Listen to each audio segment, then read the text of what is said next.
بسم اللہ الرحمن الرحیم۔ السلام علیکم ورحمۃ اللہ وبرکاتہ۔ حضرت علی رضی اللہ عنہ کا مقام۔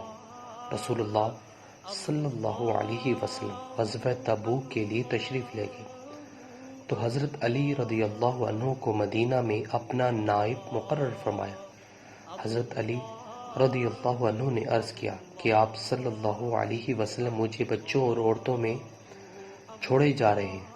نبی اکرم صلی اللہ علیہ وسلم نے ارشاد فرمایا، کیا آپ اس پر راضی نہیں ہیں کہ آپ میرے لیے ایسے ہیں جیسے حضرت موسیٰ کے لیے حضرت ہارون تھے، لیکن فرق یہ ہے کہ میرے بعد کوئی نبی نہیں ہوگا۔ حوالہ موجود ہے۔